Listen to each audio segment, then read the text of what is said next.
ناظرین، امریکہ سے حالیہ مذاکرات کے بعد ایران نے اپنا موقف ایک بار پھر نہایت واضح اور سخت انداز میں دہرا دیا ہے۔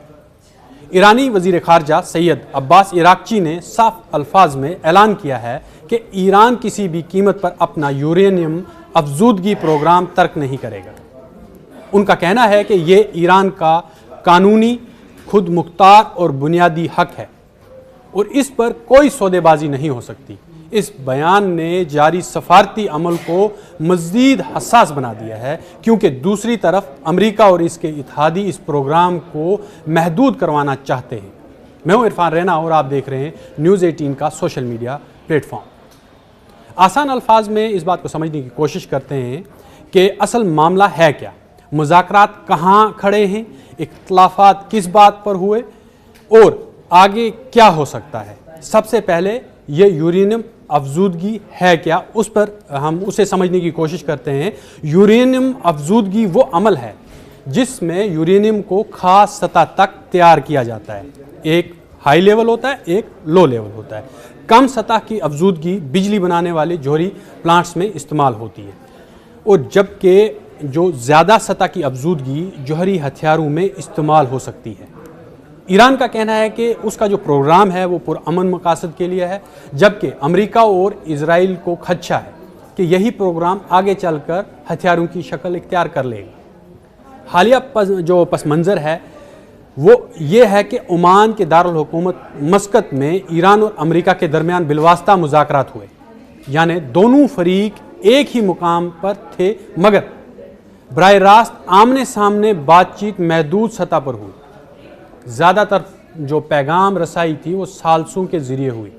مذاکرات کے بعد انٹرویو دیتے ہوئے عباس عراقچی نے کہا، ایران افزودگی جاری رکھے گا، اپنا افزودہ یورینیم ملک سے باہر نہیں بھیجے گا اور بیلسٹک میزائل پروگرام پر کوئی بات چیت نہیں ہوگی۔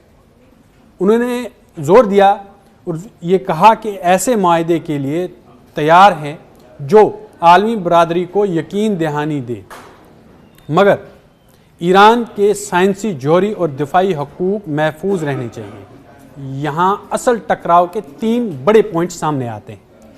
پہلا پوائنٹ یہ ہے کہ افزودگی بند ہو یا جاری رہے۔ امریکہ چاہتا ہے کہ ایران کی جو افزودگی ہے وہ سخت حد تک کم کرے یا پھر روک ہی دے۔ ایران کہتا ہے کہ یہ ہمارا حق ہے، بند نہیں ہوگا۔ لیکن دوسرا پوائنٹ وہی ہے، افزودہ مواد ملک سے باہر جائے یا نہیں۔ اچھا، امریکہ جو ہے وہ یہ تجویز دے رہا ہے کہ ایران اپنا حساس مواد بیرون ملک منتقل کرے۔ اس پر ایران نے صاف طور پر انکار کر دیا کہ بھائی ہمارا جو یورینیم ہے، یعنی جو انہوں نے افزودگی کی ہے، وہ ملک سے باہر نہیں جا سکتی کسی بھی قیمت پر۔ انہوں نے صاف طور پر انکار کر دیا۔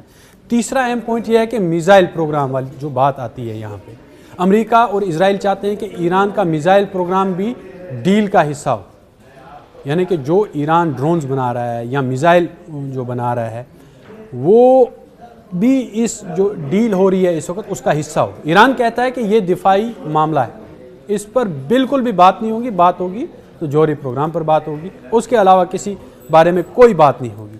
یہاں جو وزیر خارجہ ہیں ایران کے عباس عراقچی نے یہ بھی کہا کہ اعتماد کا بحران سب سے بڑی رکاوٹ ہے۔ ان کے جو اصل مقصد ہے ان کا کہنے کا کہ ماضی میں جو جوہری معاہدہ ہوا تھا پھر امریکہ اس سے نکل گیا، اس لیے اب ایران آسانی سے یقین نہیں کرے گا امریکہ پہ۔ انہوں نے کہا کہ اعتماد بنانا وقت لے گا، مگر مذاکرات ہی واحد راستہ ہے۔ دوسری طرف امریکی صدر ڈونلڈ ٹرمپ نے ان مذاکرات کو انتہائی مثبت قرار دیا ہے، مگر ساتھ ہی دباؤ کی پالیسی بھی جاری رکھی ہوئی ہے۔ انہوں نے اعلان کیا ہے کہ جو ملک اور جتنے بھی ممالک ہیں اگر وہ ایران سے تجارت کریں گے ان پر اضافی ٹیرف لگا دیا جا سکتا ہے۔ یعنی ایک ہاتھ میں مذاکرات، دوسرے ہاتھ میں اقتصادی دباؤ رکھا ہوا ہے ڈونلڈ ٹرمپ نے۔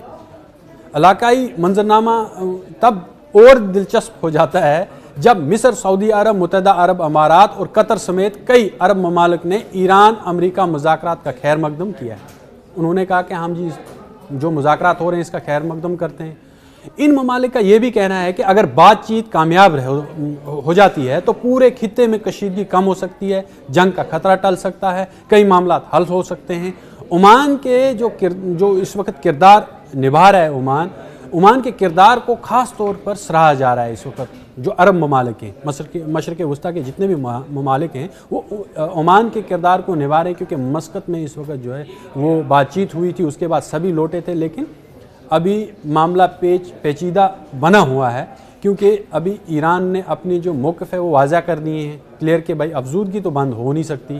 اچھا، دوسری طرف جو ایک خاموش ثالث کے طور پر یہ جو جس طرح سے عمان کام کر رہا ہے اس کی سراہنا ہو رہی ہے، لیکن یہیں پر اسرائیل اس سارے عمل کی شک کی نظر سے اگر دیکھا جائے، اس پوری جو معاملات چل رہے ہیں، اب اسرائیل کی نظر سے ہم دیکھیں تو اسرائیلی قیادت چاہتی ہے کہ کسی بھی معاہدے میں ایران کا میزائل پروگرام محدود ہو جائے، چاہے کوئی بھی اگر معاہدہ ہو تو اس میں میزائل پروگرام جو ہے وہ محدود کیا جائے، تاکہ ایران بیلسٹک میزائلز جو ہے وہ نہ بنا سکے اور ایران کا جو اصلی پروگرام ہے وہ روک دیا جائے، تاکہ اسرائیل کو خطرہ نہ ہو. خطے میں اس کے جو اتحادی گروپ ہیں ان کی مدد سے رکے اور سخت نگرانی کے جو نظام ہو اس پہ، یعنی کہ جو وہ بنا رہا ہے جوہری جو پروگرام چل رہا ہے ایران کے اندر، اس کی سخت نگرانی ہو. ان کے پاس سارا ڈیٹا آنا چاہیے اسرائیل اور امریکہ کے پاس میں کہ ایران جو ہے وہ کتنی افزودگی کر رہا ہے، لو لیول پر ہے یعنی پاور نظام کے لیے ہے، یا پھر ہتھیاروں کو بنانے کے لیے وہ اتنی زیادہ افزودگی نہ کر پائے، اس لیے اس کی نگرانی بھی سخت ہونی چاہیے. اس دوران ایران کے فوجی سربراہ نے بھی سخت بیان دے دیا ہے، کہا کہ اگر جنگ مسلط کی گئی تو جواب صرف محدود نہیں ہوگا بلکہ پورے خطے میں پھیل سکتا ہے. یعنی سفارتکاری تو چل رہی ہے ایک طرف سے، مگر جنگی زبان بھی ساتھ ساتھ موجود ہے، کیونکہ کبھی بھی ایک غلط اسٹیپ، کیونکہ آلریڈی جو امریکہ کے بحری بیڑے ہیں USS ابراہم لنکن جو ہے وہ اس وقت بحر عرب میں ہے، وہ کھڑا ہے وہاں پہ، وہ خلیج فارس کی میں گھسنے کی تیاری کر رہا تھا اب تک. تو بیچ میں جب یہ سفارتکاری ہوئی اور دونوں ایک میز پر آئے ہیں اور بات چیت ہو رہی ہے، لیکن اگر آپ یہ سوچتے ہیں کہ جنگ کا خطرہ ٹلا ہے، بالکل بھی نہیں ٹلا ہے. دونوں فوجیں جو ہیں وہ پوری طرح سے تیار ہیں، لیکن جنگ کی جو پلڑا ہے وہ ایران کے حق میں زیادہ بھاری ہے، کیونکہ امریکہ کو بہت دور سے چل کر آنا ہے اور دور سے چل کر آیا ہے، اور یہاں پر اتحادی ایران کی بالکل تیار ہیں. کیونکہ یورپ بھی جو ہے جس طرح سے پہلے آپ نے میں نے ایک ایکسپلینر کیا تھا، اس میں ایک آپ کو اپڈیٹ دی تھی، اس میں میں نے کہا تھا کہ نیٹو سے بھی خفا ہے ڈونلڈ ٹرمپ، اور جس کی وجہ سے یورپ کے ممالک جو ہیں وہ امریکہ سے خفا ہو گئے تھے، کیونکہ انہوں نے کہا تھا کہ نیٹو کا جو محدود کردار رہا تھا افغانستان کی جنگ میں، یعنی کہ جو نیٹو کے اندر امریکی فوج ہیں وہی آگے تھی، لیکن جو نیٹو کی جو دوسری فوجیں ہیں جتنی بھی، چاہے اس میں برطانیہ ہے، فرانس ہے، یا باقی کے جو یورپین یونین کے ممالک ہیں جو نیٹو کے اندر ہیں، وہ سامنے نہیں آئے، انہوں نے براہ راست جنگ نہیں لڑی، وہ بارڈر پر فرنٹ لائن پہ نہیں گئے، تو وہ پیچھے کھڑے رہے ہیں. تو یہ اس بات پر جو ہے برطانیہ نے سخت رد عمل دیا تھا. تو اب یہاں پر پلڑا جو ہے ایران کا اس لیے بھاری ہے، کیا نیٹو اس جنگ میں کودے گا؟ اگر امریکہ وہاں پر فیل ہوتا ہے تو کتنے ممالک ہیں جو امریکہ کا ساتھ دیں گے ایسی جنگ میں جو سمندروں کے بیچ میں لڑی جائے گی، جہاں پر ایران کے اتحادی بہت مضبوط ہیں اور ایران کی جتنی بھی پراکسیز ہیں وہ بہت زیادہ مضبوط ہیں. اب بڑا سوال آگے اس معاملے میں، یا اس جو بھی اس وقت جو سفارتکاری ہوئی ہے یا جو بھی معاہدے ہوئے ہیں، اب بڑا سوال ہے کہ ہوگا کیا، ممکنہ راستہ ہیں کیا؟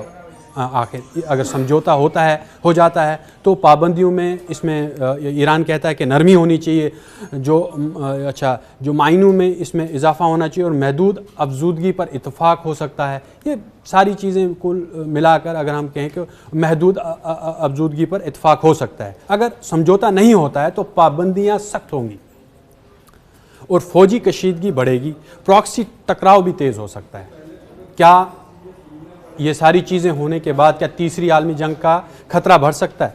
فوری طور پر نہیں، مگر اگر براہ راست ایران امریکہ یا ایران اسرائیل جنگ چھڑ جاتی ہے، یعنی یا ایران امریکہ یا ایران اسرائیل جنگ چھڑتی ہے، تو علاقائی جنگ ضرور بھڑک سکتی ہے، کیونکہ یہ پورے خطے میں پھیل جائے گی.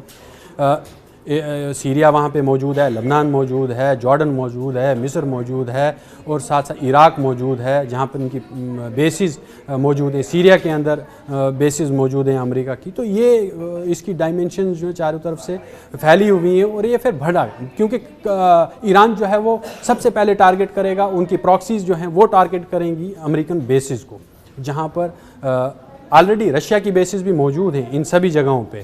تو جو ایران کے اتحادیوں میں رشیا بھی شامل ہے، تو یہاں پر میں نے اسی لیے کہا تھا کہ پلڑا جو ہے وہ ایران کے حق میں بھاری ہے. تو جتنی بھی اسرائیل جنگ اگر ہوتی ہے، اسرائیل کے ساتھ جنگ ہوتی ہے یا امریکہ کے ساتھ جنگ ہوتی ہے، تو یہ علاقائی جنگ کو بھڑکا دے گی، جو عالمی معیشت اور تیل سپلائی کو شدید متاثر کرے گی، اور پھر بڑی طاقتیں بھی اس میں کھینچ سکتی ہیں. اب سادہ خلاصہ اس بات کا کہ بات چیت شروع ہوئی ہے، مگر فیصلے ابھی بھی گہرے ہیں. ایران نے سرخ لکیر کھینچ دی ہے، انہوں نے صاف کہا کہ افزودگی نہیں رکے گی. امریکی دباؤ جو ہے وہ لگاتار بڑھ رہا ہے، لیکن امریکہ کر بھی کیا سکتا ہے دباؤ ڈالنے کے بغیر، اور ڈیل بھی ایک طرف سے چاہ رہا ہے. خطہ انتظار میں ہے کہ سفارت جیتے گی یا پھر تصادم، یعنی جنگ ہوگی یا پھر سفارتکاری جیتے گی.